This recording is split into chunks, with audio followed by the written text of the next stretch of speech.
semuanya hadir pada pagi jelang siang hari ini ya Tuhan, akan pulang membawa berkah daripada kebenaran firman.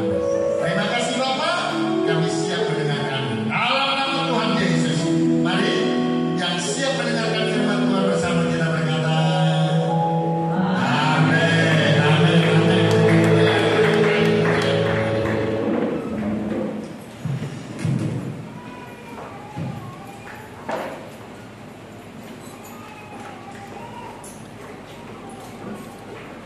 Ya, salam semuanya. Coba kasih tahu kanan kirinya, kita konsen dengan firman Tuhan. Coba kasih tahu kanan kirinya, kita konsen untuk mendengarkan firman Tuhan. Iya, saudara-saudara yang kasih, hari ini kita akan belajar firman Tuhan. Terambil dari Kolose pada pasal yang kedua maksud saya, ayat 6 sampai dengan ayat yang ke-7. Ya.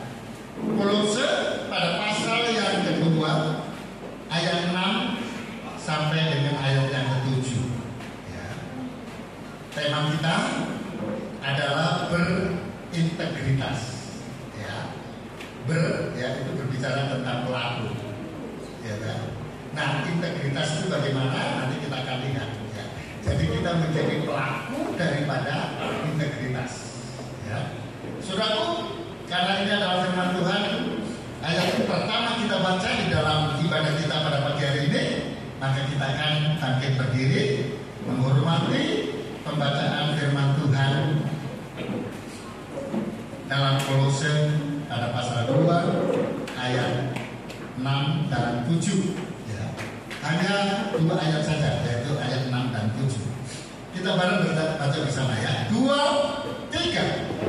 Kamu telah menerima Kristus Yesus Tuhan kita. Karena itu hendaklah hidupmu tetap di dalam Dia. Hendaklah kamu berakar di dalam Dia dan dibangun di atas Dia.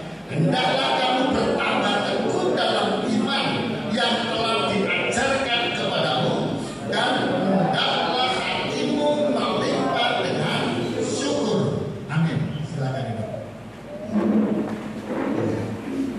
Ini syukur datang ya? Karena disebut namanya di sini syukur ya. Nah, saudara-saudaraku yang kasih, ini firman Tuhan sama, kalau orang Jawa bilang itu plak, ya. Plak itu sama persis, ya, dengan firman Tuhan semalam yang saya beritakan di Kaula Muda, ya kan? Kaula Muda, ya. Tapi tema yang berbeda, ya. Tema berbeda, ayatnya sama, tapi temanya berbeda. Ya. Semalam itu berbicara tentang orang yang hidup dalam Tuhan. Itu diambil pada ayat yang ke-6 pada bagian terakhir yang mengatakan hendaklah ayat 6 bagian terakhir, hendaklah hidupmu tetap di dalam Dia. Ya, tetap di dalam Dia. Nah, kalimat tetap di dalam Dia itu yang akan mengajarkan kita pada pagi hari ini tentang berintegritas. Nah, firman Tuhan tentu semalam berbeda dengan saat ini, karena saya menjabarkannya seluruhnya itu dari ayat 2 ayat ini. Ya, kalau semalam 3 ayat karena dengan ayat yang ke-8. Ya, saya tidak lari dari ayat-ayat yang lain, tapi hari ini itu akan berbicara tentang ayat-ayat yang lain dari kitab-kitab yang lain. Kalau semalam itu dari ayat ini, bagaimana kita tetap tinggal di dalam Dia. Tetap tinggal di dalam Dia. Itu ada 4, ya kan? Lalu kalau muda, yang pertama apa di situ? Hendaklah kamu berakar di dalam Dia. Ya. Yang kedua di situ dikatakan dibangun di atas Dia. Ya, jadi pertama berakar di dalam Dia, yang kedua dibangun di atas Dia. Yang ketiga, hendaklah kamu bertambah teguh dalam iman yang telah diajarkan kepadamu. Ya, maksudnya ini iman yang diajarkan, yang tertulis di Alkitab. Ya, bukan iman yang diajarkan oleh orang-orang yang tidak bisa dipertanggungjawabkan.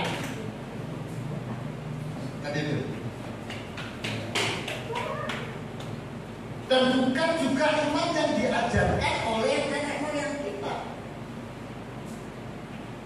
tapi yang diajarkan oleh nenek moyang kita yang sesuai dengan Alkitab itu benar. Ya. Yang nggak sesuai dia nggak benar.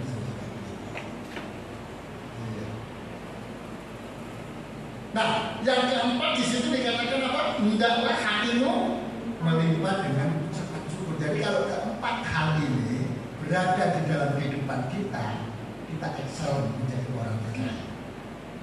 Kita tidak akan mudah. Dan bukan hanya tidak mudah, kita tidak akan mungkin meninggalkan Tuhan. Ya, karena itu rahasia untuk kita tetap tinggal di dalam Kristus, di dalam Tuhan. Ya. Nah, hari ini berbicara tentang integritas. Saya mau terangkan sedikit tentang integritas. Sederhananya, integritas adalah kejujuran yang menjadi prinsip dan selalu dipegang teguh. Jadi itu kejujuran saja, apa adanya, tidak direka-reka, tidak dipercantik, ya, apa adanya. Kalau umpamanya doa orang yang berintegritas, umpamanya kayak gitu, bahasanya bahasa yang sederhana saja, ya. Kadang-kala ada orang memakai bahasa-bahasa yang indah, dibuat bahasanya itu muluk-muluk, sehingga pada akhirnya justru malah nggak bisa dipahami, nggak bisa dimengerti. Loh, Tuhan kita itu adalah Tuhan yang luar biasa. Kita ngomong sesederhana apapun, Tuhan akan tahu itu. Dan Tuhan senang kalau kita ngomongnya, berdoa kita ngomong kepada Tuhan, ya, apa adanya. Ya, itu yang paling bagus. Ya. Ada orang ngomong itu muter-muter, gitu, muter-muter. Ya. Padahal yang dituju itu di katakanlah di tempat speaker ini, gitu. Ngomongnya kan sebentar aja sebetulnya, ya. Karena muter-muter sebetulnya sana dulu ya. Muter, ya. Kalau akhirnya sampai sana nggak apa-apa, jangan itu nggak nyampe sebenarnya. Ya. Sehingga pada akhirnya ada orang Kristen berdoa, ya, awal berdoa, belajar berdoa, nggak bisa berhenti berdoanya. Terus kenapa ya? Anda tahu aja Tuhan sudah habis kata-katamu amin. Padahal mengakhiri doa kan paling gampang, kan, gitu kan? Dalam nama Yesus kami sudah berdoa, selesai, kan, gitu kan? Nah, saudara-saudaraku yang kasih, yang penting adalah kejujuran. Dan kejujuran itu menjadi prinsip dalam kehidupan kita. Dalam bidang usaha, jujur. Ya, jika ya katakan ya, jika tidak katakan ya. Bukan antara duanya. Ya, itu kan orang bimbang, saudara. Pada dasarnya, integritas memang perlu dimiliki oleh setiap orang. Ya, artinya setiap orang, siapapun kita, ya, dari setiap pribadi-pribadi kita, mulai dari besar sampai yang kecil, mulai dari yang tua sampai yang termuda, saudara-saudaraku yang kasih, kita harus memiliki integritas. Ya. Nah, saudara, pada dasarnya integritas memang perlu dimiliki oleh setiap orang sebagai bentuk tanggung jawab, baik itu dalam pekerjaan, dalam tugas, dalam aktivitas sehari-hari, itu diperlukan integritas. Ya. yang bisa dipercaya, yang jujur. Saudara, ketika kita dipercayakan untuk melakukan sebuah pekerjaan, entah itu apa pekerjaan kita, sebagai tukang barangkali, ya, sebagai sopir barangkali, ya, sebagai pendidik sekolah barangkali, sebagai apapun itu, saudara-saudara yang kasih, kalau kita lakukannya itu dengan jujur, ya kan? Tidak mengambil keuntungan di dalamnya, ya. Apa yang menjadi hak bagiannya itu yang diterima, saudara-saudara, maka pekerjaan itu akan ditambahkan, ya. Kalau terjadi ketika ada integritas di dalam hidup kita, tidak ada kejujuran di dalam hidup kita, ya kan? Siapa sih orang yang nggak ingin duit? Siapa sih orang yang nggak ingin barang yang bisa dijadikan duit? Ya. Karena berbicara tentang kebutuhan keluarga. Halo, Bapak Ibu dan saudara sekalian, ya. Pernah nggak kita berpikir sudah cukup keperluan? Ya, sudah cukup keperluan, ya. Pernah kita berpikir seperti itu? Ya, kalau mungkin ada makanan, kalau untuk uang sekolah anak sudah ada dan lain sebagainya, mungkin kita bisa saja bilang cukup pada saat itu. Tapi bagaimana kalau itu ada kesempatan di tempat bekerja kita rasa sudah ada kesempatan aman, andai kata itu kita ambil, nggak ada orang yang tahu.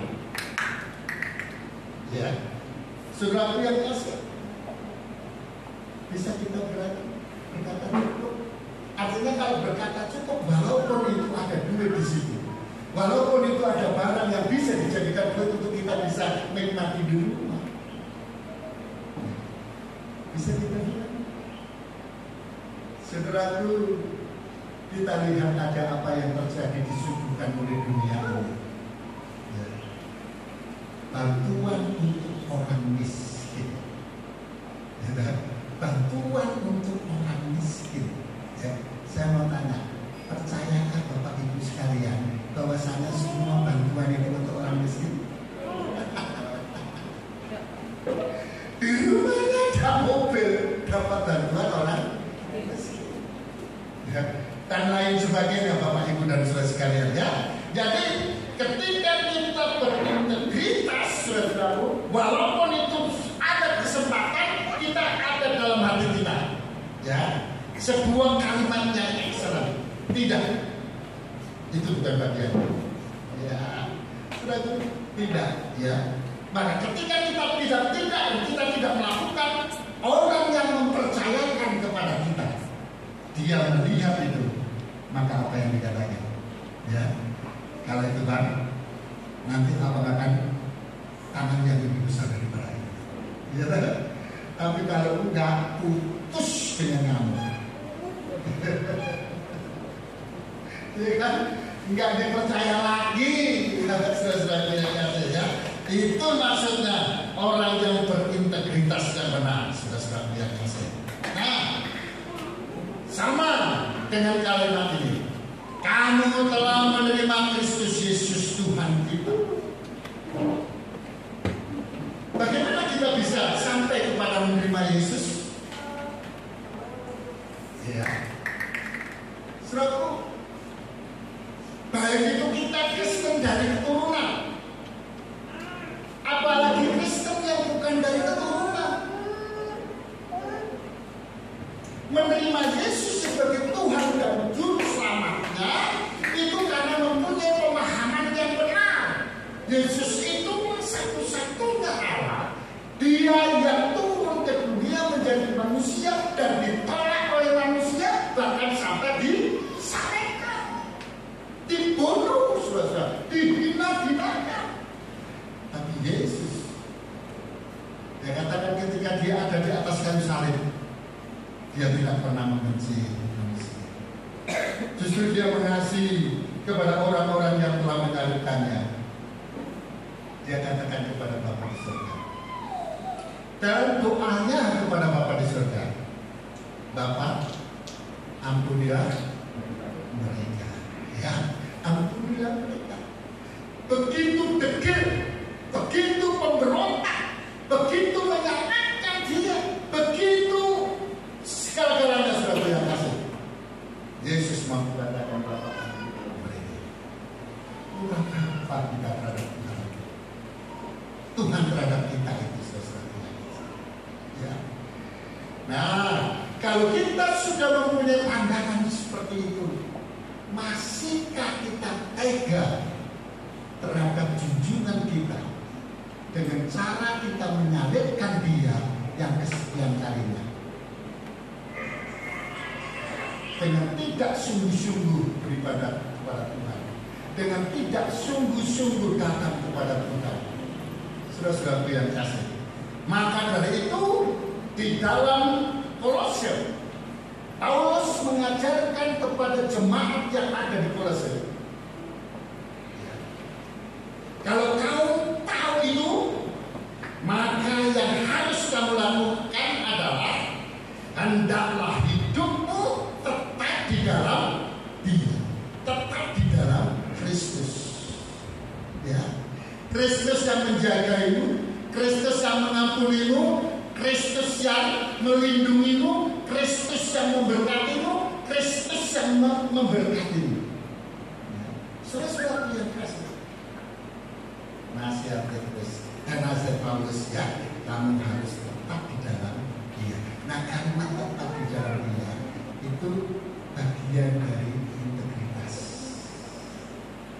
Ya. Di dalam Alkitab ada 3 sosok manusia yang dipakai oleh Tuhan menggambarkan tentang integritas yang bisa patut kita pelajari. Karena dari 3 sosok ini itu mewakili daripada integritas. Yang pertama, di dalam kitab Daniel pada pasal yang ke-6, ya, Daniel pada pasal yang ke-6 ayat 1 sampai 6. Daniel pada pasal yang ke-6 ayat 1 sampai dengan ayat yang ke-6. Ya. Ayo kita baca ya, pelan-pelan, tidak masalah ya. Yang penting kita sama-sama ya. Demikianlah firman Tuhan.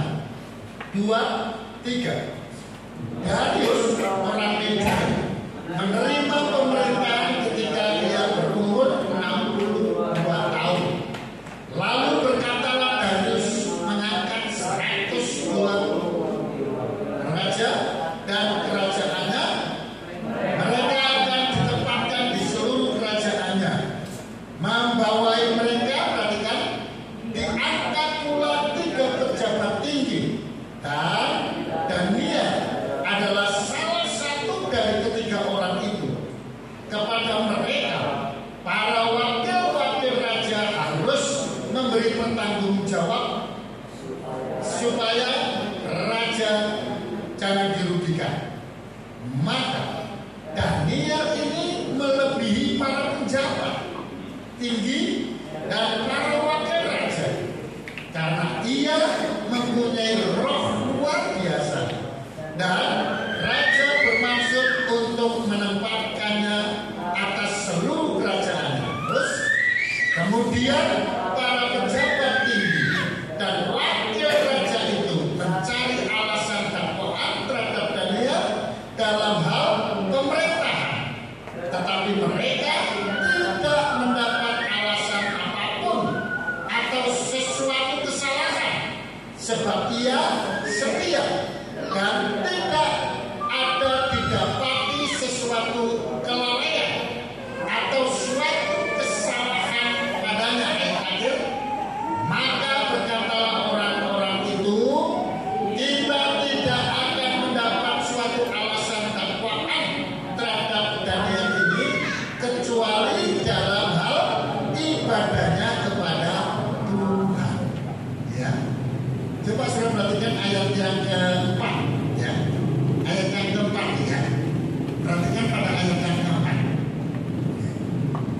Ini ayat yang ke-6. Ayat yang ke-4. Ini ayat yang ke-4. Ya. Ayat yang ke-4 ya. Perhatikan pada ayat yang ke-4 ya. Saudara, maka Daniel ini melebihi para pejabat tinggi dan para wakil raja itu karena ia mempunyai roh yang luar biasa ya. Terus kemudian dan raja bermaksud untuk menempatkannya atas seluruh kerajaannya. Daniel orang yang luar biasa ya. Dia mempunyai roh yang luar biasa, mengetahui segala sesuatu yang orang lain tidak tahu ya, karena dia punya roh yang luar biasa. Kedekatannya kepada Tuhan itu sangat luar biasa ya. Dan bukan hanya kedekatan terhadap roh saja ya, bukan ya. Ada selalu komunikasi dengan Tuhan itu betul. Roh dia dengan roh Tuhan itu selalu ada komunikasi itu betul, saudara-saudara yang kasih. Tapi coba kita lihat di dalam ayatnya yang ke-5 bagian akhir. Ayat yang ke-5, ayat yang ke-5 ya. Pada bagian yang terakhir ya, dikatakan apa? Dan tidak ada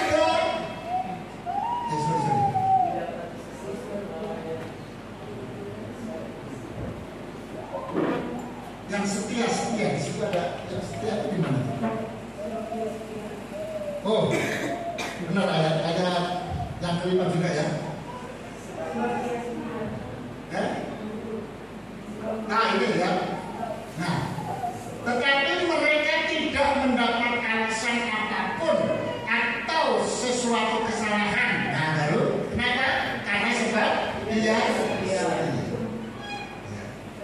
tidak didapati kesalahan apapun ya.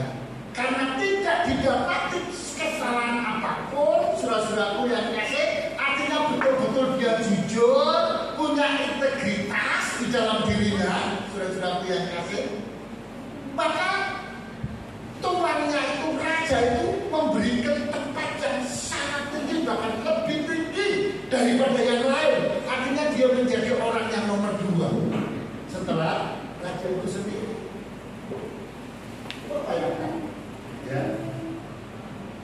Mengapa tidak dapat disalahkan? Tidak didapati kesalahan? Karena dia satu-satunya ya. Makanya ada ayat firman Tuhan bilang begitu. Orang yang sama yaitu Paulus bilang begitu.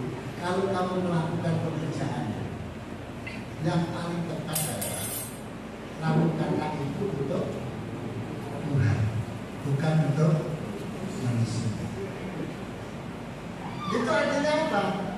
Kalau kita melakukan sebuah kerjaan untuk manusia, saudara-saudara yang kasih, maka kita akan melakukan dengan baik, sepenuh hati, setia apabila Tuhan kita ada di situ, apabila bos kita yang ada di situ, apabila yang punya rumah yang tempat kita bekerja ada di situ, kita setia, kita bekerja sungguh-sungguh. Coba kalau tidak ada. Tapi kalau kita lakukan itu untuk Tuhan, Tuhan menilai kita, Tuhan ada di sekitar kita, kemanapun kita berada, Dia tahu. Itu tidak bisa tersebut. Maka ketika kita mau berbuat ketidakjujuran, hati kita, roh kita tertuduh oleh karena Tuhan. Sehingga kita tidak berbuat yang salah. Itu dia. Sebab Dia setia dan tidak ada didapati sesuatu kelalaian atau suatu kesalahan. Ya. Jadi tidak ada yang namanya salah paham. Ya. Tidak ada yang namanya di sini ya. Aduh, aku lupa. Aduh, lalai aku tidak. Nggak sengaja. Ya, saudara-saudara ada itu sudah terkasih ya. Maka saya simpulkan bahwasanya pelajaran yang diambil dari Daniel, dia mempunyai integritas, yang mempunyai maksud, dia punya komitmen. Jadi melakukan pekerjaan, melakukan kegiatan, dia lakukan itu untuk Tuhan, bukan untuk manusia. Manusia nggak lihat, Tuhan selalu lihat, makanya dia takut berbuat salah. Ya, itu yang pertama sudah ya.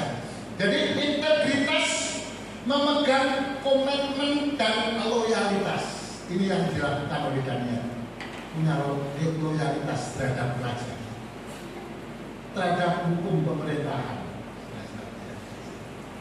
hukum yang benar, yang tidak menyalahi aturan Tuhan. Itu dia lakukan. Tapi kalau sudah berbicara tentang hukum Tuhan, dia nggak bisa main-main.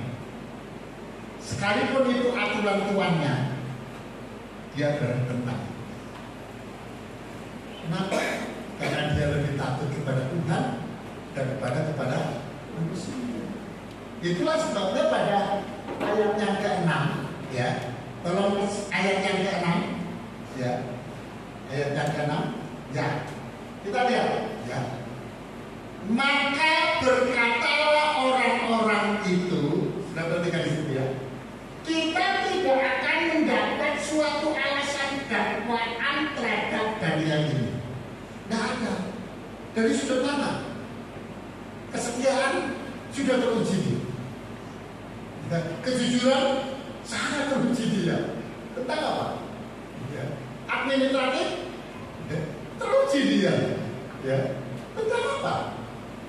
Hidup dengan bermasyarakat, waktu semua memuji dia. Tidak ada alasan. Gitu. Tapi dikatakan kecuali dalam hal ibadahnya kepada Allahnya. Maka ini yang dipakai senjata oleh orang-orang yang tidak mengenal Tuhan dengan baik. Maka dia pengaruh raja. Raja itu adalah manusia. Maka dia ingin dipuji. Dia bilang, Tuanku raja,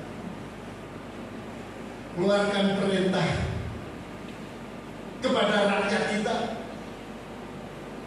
mulai dari atas, pegawai teratas sampai ke jelata. Tidak boleh menyembah kepada Allah kecuali kepada Tuanku raja. Maka dia sudah dididik oleh firman Tuhan. Ya. Kita hanya wajib menyembah kepada Tuhan. Begitu adalah nama begitu. Dia tidak bisa mengikuti. Iya. Seringkali suatu yang kasih kita diuji seperti itu. Tapi kalau kita punya integritas, kita bisa mempengaruhi ujian itu. Dan betul, tidak, aku tidak akan menyembah rajaku, walaupun aku loyal terhadap raja. Tapi kalau untuk menyembah itu hanya kepada Tuhan saja. Apalagi dukun, ya. Tidak, saya tidak percaya dia. Saya percaya kepada Allah saja. Itu yang dilakukan oleh Daniel. Oleh karena Daniel tidak mau menyembah sang raja, harga yang dibayar apa? Dimasukkan dalam kuasa. Coba bayangkan, andai kata singanya itu bisa bermain kelereng. Kuasa Daniel itu di dalam gua itu main kelereng sama singa. Jangan terlalu apa namanya.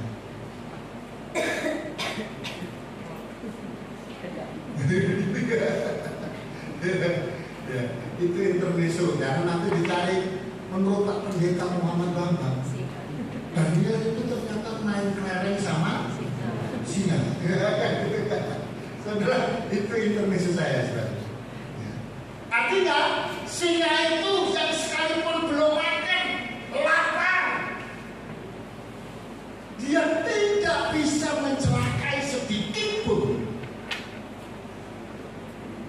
Bahkan Daniel bersama dengan singa-singa itu bisa bercengkerama, ya, bisa sepertinya berdiskusi, bisa sepertinya saling singgung, saudara-saudara yang kasih. Itu hebatnya. Dan pada akhirnya raja itu bisa memahami itu. Maka dikatakan apa? Allahnya Daniel itu Allah yang sesungguhnya. Saudaraku, mari kita mempunyai komitmen, ya, loyalitas kepada Tuhan kita. Itu yang Tuhan mau pada bagian satu, yaitu Daniel. Pada bagian yang kedua,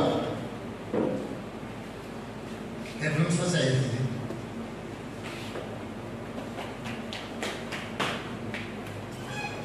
Integritas berarti memegang komitmen dan loyalitas, itu mengenai Daniel tadi. Mereka yang punya integritas akan menepati janji dan mempertahankannya. Ya, tadi kalau berjanji dan menepatinya sampai akhir, walaupun itu membutuhkan pengorbanan, seperti pengorbanan Daniel, dia yang harus masuk ke dalam gua singa. Sebagai orang Kristen, sudahkah kita berkomitmen terhadap iman kita? Ya, maka kita harus lihat di diri kita masing-masing. Sudahkah kita sebagai orang Kristen punya komitmen iman kita kepada Tuhan? Ya, makanya jangan lagi sebagai kasih. Dunia itu penuh dengan tipu daya. Kalau dulu namanya dukun, sekarang bukan namanya dukun, orang pintar. Mungkin beberapa tahun kemudian apa kira-kira namanya? Biasanya banyak ide ini Pak Syobin. Apa kira-kira Pak Syobin? Saudaraku, ya, apakah janji yang kita ikat dengan Tuhan mulai digoyahkan oleh gaya hidup yang buruk? Apakah iman kita mudah dipengaruhi teman, mudah dipengaruhi oleh lingkungan, oleh keluarga, atau berbagai persoalan hidup yang melanda kita, sehingga iman kita jadi luntur? Ya, makanya jangan takut, ya kan? Orang kalau ingin maju dan ingin betul-betul sukses, dia harus berani menghadapi tantangan di depannya.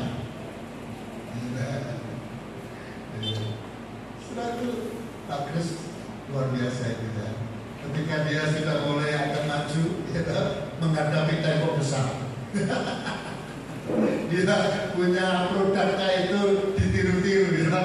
Udah itu dibanting lagi harapannya, ya. Ya. Saya bilang Pak Kris tetap maju, ya. Tetap percaya kepada Tuhan. Tuhan akan bela orang-orang yang percaya, orang-orang yang berkomitmen. Ya, saudara-saudaraku, ya. Tetap maju Pak Des, haleluya. Amin ya. Baik, saudara-saudara, yang kedua, di dalam kitab Kejadian pada pasal yang ke-39. Kejadian pada pasal yang ke-39 ayat 10 sampai dengan ayat yang 5 sampai dengan ayat yang 10. Nah, ayat saya tadi agak panjang ya. Tidak apa-apa saja. Kejadian 39 ayat 5 sampai dengan ayat yang 10. Ayo kita baca bersama. 2, 3. Sejak ia memberikan kuasa dalam rumahnya dan atas segala miliknya kepada Yusuf, Tuhan memberkati rumah orang Mesir itu karena Yusuf, sehingga berkat Tuhan ada atas segala miliknya, baik yang di rumah maupun yang di ladang.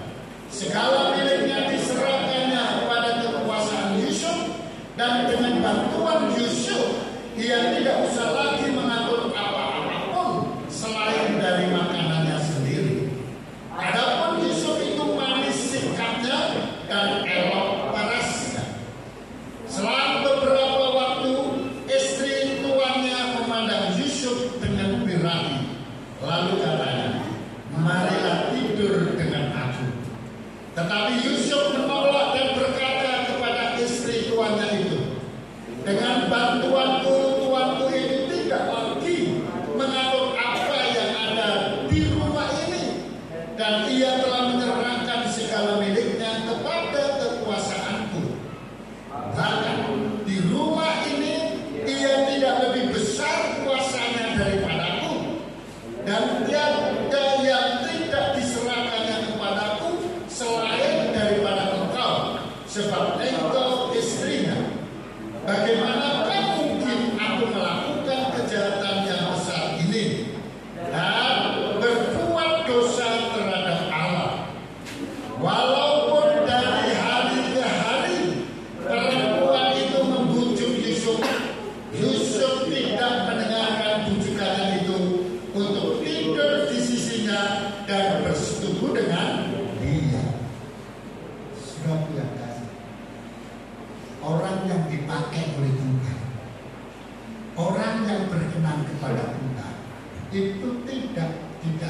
lagi dengan apa? Elok parasnya. Selain elok parasnya itu apa tadi? Manis. Bukan masalah ganteng, bukan masalah gagah, bukan itu.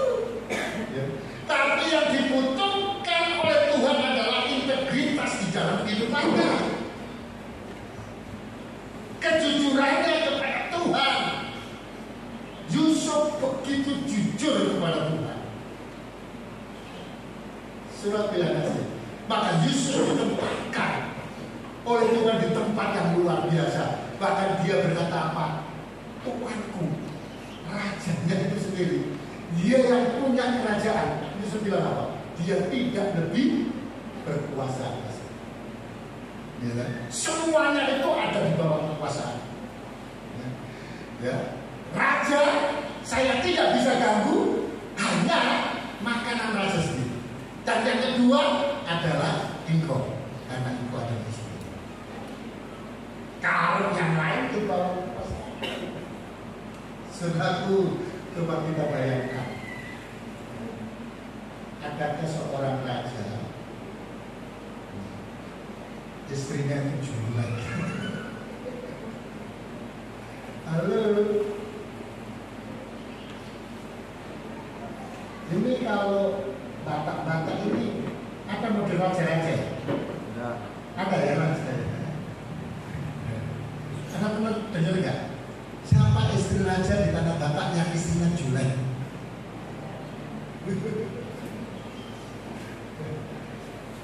Nias. Dia nenek moyang ya kan, nenek moyang ya kan. Ya, pernah dengar nggak? Ya. Apa kalau dia raja di tanah? Raja ya? Ada nggak? Menurut tuntunan sejarahnya ada nggak raja yang dari Nias itu? Ya, yang pernah berkuasa di Nias itu istrinya itu juga. Tak pernah aku dapati di Jawa juga begitu. Karena raja tinggal pilih yang mana dia suka. Dan pasti takut. Dan itu sama dengan istrinya Darius. Istrinya Darius. Siapa? Potifar. Istrinya Potifar, saudara-saudaraku yang kasih. Orang yang berkuasa, orang yang punya nama, istrinya itu sangat cantik, saudaraku. Kalau orang yang cantik, saudara-saudaraku yang kasih, walaupun umurnya itu 60 tahun, dia pakai baju SMA masih pantas. Ada penyanyi di Indonesia itu yang saya lihat kayaknya nggak pernah dia tua. Sampai sekarang kalau dia masih pakai baju SMA itu kayaknya masih cocok. Yang mantan istrinya orang Batak itu.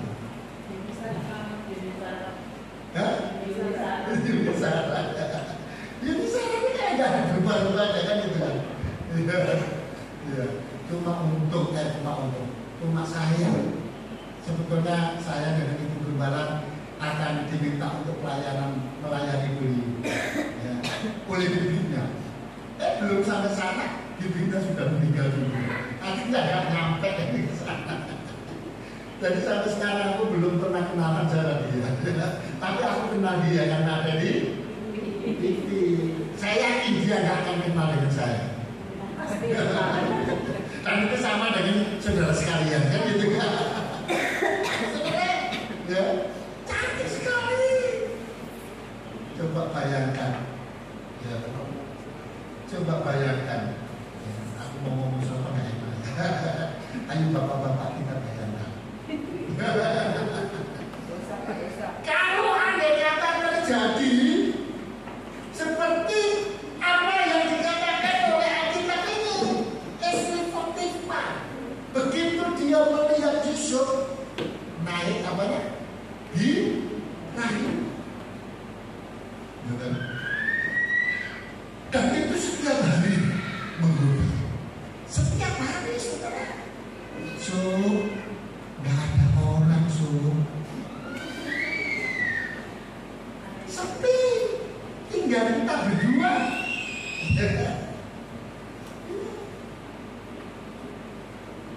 Ada orang? Nggak ada orang. Pertanyaannya, ada yang melihat kita? Ada. Yang pertama yang bisa melihat kita adalah Tuhan. Ada lagi yang bisa melihat kita? Siapa? Kok tahu? Ya, iblis tahu. Iblis akan menggosok-gosok. Ya.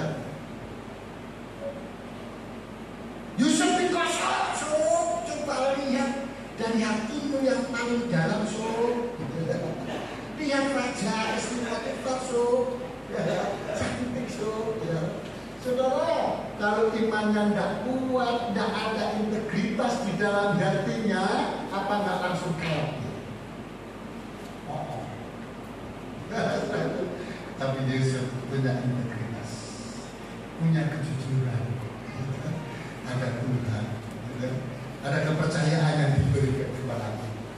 Tidak, sudah Tuhan kasih. Jadi dalam peristiwa ini, ketika semua kolega menyalahgunakan dana properti perusahaan akan kita ikut-ikutan. Ini dalam kacamata, kalau itu dalam bidang usaha, ikut-ikutan yang salah, ya, dengan raguan-raguan itu. Seringkali kita digoda untuk kita menjauh daripada Tuhan. Ya. Mampukah kita menolak itu?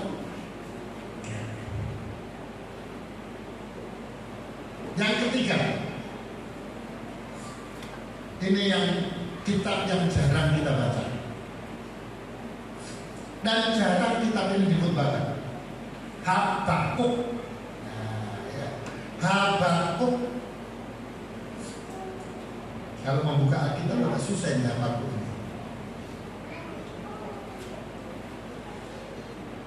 Pada pasal yang ke-1,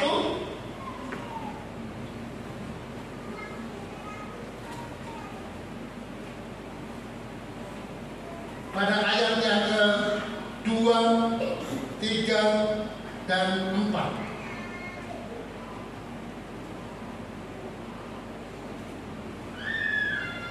Habakuk pada pasal 1, ayat 2, 3, dan 4. Ya, ini adalah ayat terakhir kita ya. Kita baca 2, 3. Berapa lama lagi Tuhan aku berteriak tetapi tidak kau dengar. Aku berseru kepadamu penindasan tetapi tidak kau tolong. Mengapa engkau memperlihatkan kepadaku kejahatan sehingga aku memandang kezaliman? Ya, aniaya dan kekerasan ada di depan mataku. Perbantahan dan pertikaian, namun aku sambungkan kata perbantahan, pertikaian terjadi. Itulah sebabnya hukum kehilangan kekuatannya dan tidak pernah muncul keadilan, sebab orang fasik mengepung orang benar. Itulah sebabnya keadilan muncul terbalik. Saudara, kalau di dalam teologi ya, pelajaran sekali, Habakuk itu masuk dalam kategori nabi yang bingung. Nabi yang bingung. Kenapa dikatakan dia sebagai nabi yang bingung? Coba itu, berapa lama lagi Tuhan aku berteriak tetapi tidak mendengar. Aku berseru kepadamu penindasan tetapi tidak tahu dan lain sebagainya. Nah biasanya kalau nabi ya begitu berdoa tolong Tuhan akan dan jawabkan itu kan. Ini tidak dibiarkan begitu saja, saudara-saudara yang kasih. Nah pelajaran yang bisa kita ambil, integritas apa dari seorang yang bernama Habakuk? Ya, dalam catatan saya, Habakuk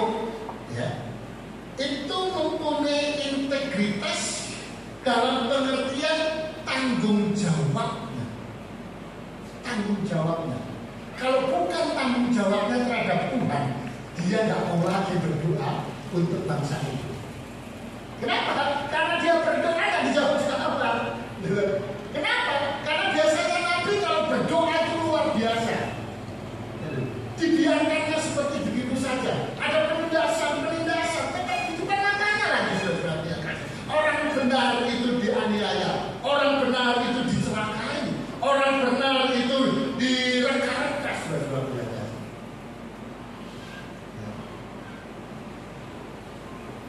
Bukankah bisa saja dia berkata, betapa aku mendoakan. Buat apa? Karena nggak didengar Tuhan. Tapi oleh karena tanggung jawab sebagai seorang pemberita Injil, sebagai seorang nabi, maka dia tetap harus berikan apa yang Tuhan katakan. Ya, baik itu yang berupa nubuatan, baik itu yang merupakan suatu kata untuk kelangsungan hidup pada saat itu. Maka sudah lihat pada Habakuk pada pasal yang ketiga, ya, Habakuk pada pasal ketiga itu di dalam satu pasal judulnya adalah doa Nabi Habakuk. Bayangkan satu pasal 19 ayat itu bunyi doa daripada Habakuk. Ya, pada akhirnya bangsa itu memuliakan. Pada akhirnya orang benar itu tetap dibenarkan. Nah, Bapak Ibu dan saudara-saudara sekalian, kita melihat ini, ya, integritas yang dibangun oleh Habakuk karena dia mempunyai atau menerima tanggung jawab, dan sikap bertanggung jawab adalah tanda kedewasaan pribadi. Awalnya memang dia susah untuk mendapat dana, sampai dia protes kepada Tuhan. Tapi oleh karena dia tahu siapa Tuhan, ya, dia harus mengikuti apa yang Tuhan mau. Itu saja dilakukan, ya, untuk tanggung jawab. Coba kalau dia tidak melakukan repot, ya. Pribadi yang berintegritas adalah mereka yang bersedia menerima risiko, mengambil risiko, memperbaiki keadaan, melaksanakan kewajibannya sebaik mungkin, sekalipun dalam keadaan sulit. Integritas kita diuji. Tundukkan kepala kita. Pemain musisi akan maju ke depan. Songwriter singer maju ke depan. Saudara-saudara yang kasih, lihat pada kita masing-masing. Saya selalu mengajarkan, lihat kepada kita masing-masing. Jangan melihat orang lain. Bukankah ada balok di mata kita? Mengapa kita bisa melihat serupa sesuatu ada di mata orang lain? Karena sesungguhnya orang tidak akan sulit, orang tidak akan melihat dirinya ada balok. Kesalahan pada diri sendiri itu akan sulit kita rasakan, akan sulit kita lihat. Itulah sebabnya seringkali orang salah, dia mengatakan tidak salah. Maka itu yang terpenting adalah mari kita koreksi diri kita masing-masing. Adakah kita sebagai orang yang berintegritas, orang yang mempunyai kejujuran dalam hidupnya, orang yang mempunyai ikatan yang kuat dengan Tuhan.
komitmen di dalam melayani Tuhan, dan jadikanlah hidup kita ini boleh dituntun dan dibimbing oleh Tuhan, sehingga tidak menyimpang ke kanan dan ke kiri. Walaupun banyak godaan di luar sana, walaupun banyak pengaruh-pengaruh buruk, tapi apabila kita tetap hidup di dalam Tuhan, maka tidak akan pernah kita terseret, maka kita tidak pernah terpengaruh dengan situasi dan kondisi. Itulah sebabnya siang hari ini mari ambil komitmen bahwa aku sekali ikut Yesus, tetap Yesus. Walaupun banyak tantangan di tangan, kami tetap berbaur kepada Tuhan. Dan di akhir-akhir ini mungkin kita mengalami kekhawatiran, ketakutan, mungkin kita kecewa dengan apa yang sudah kita doakan, sama seperti hambaku. Walaupun Tuhan tidak dengar doanya, walaupun dia setia tetap melakukan apa yang dikatakan Tuhan, bahkan dia mengeluh dalam doanya, tapi dia tetap punya tanggung jawab untuk berdoa terus, memohon kepada Tuhan. Dia tetap setia sampai Tuhan kasih waktu yang terbaik. Katakan, saat kau perlu Tuhan tahu. Saat kau perlu Tuhan tahu. Saat meminta Tuhan dengar. Saat percaya Tuhan bekerja. Saat menangis Tuhan tahu. Saat berdoa Tuhan dengar. Saat bersyukur Tuhan berkati. Sekali lagi katakan, saat kau perlu Tuhan. Bapak Ibu Saudara yang terkasih, di saat kau bersyukur keadaan saat ini, di saat kau meminta kepada Tuhan atas berkat yang sudah kau terima, maka Tuhan akan memberkati. Tuhan tahu. Saat berdoa Tuhan dengar. Saat bersyukur Tuhan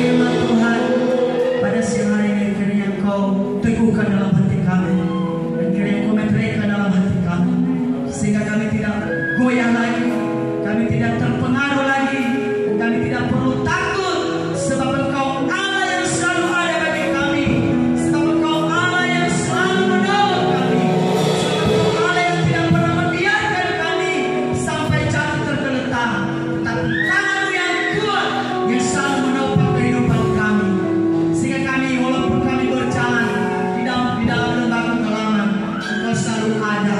Walaupun kami berjalan dalam dunia orang mati, Engkau selalu ada. Walaupun banyak godaan yang menggoda menghimpit kami, Engkau tidak pernah membiarkan kami tergoda, tetapi tangan yang penuh dengan kuasa yang selalu menopang kehidupan kami, sehingga kami tidak terpeleset, sehingga kehidupan kami tidak jatuh, tapi Engkau selalu memberkati dan melindungi kehidupan kami. Terima kasih Tuhan atas firman-Mu. Meteraikan setiap firman yang sudah kami dengar. Berkati terus hamba-Mu, kiranya dimanapun hamba-Mu melayani, banyak jiwa-jiwa diteguhkan. Sebentar Tuhan, kami akan memberikan korban persembahan kami. Berkati tangan-tangan yang memberi siang hari ini, bahkan umat Tuhan yang mengembalikan milik Tuhan,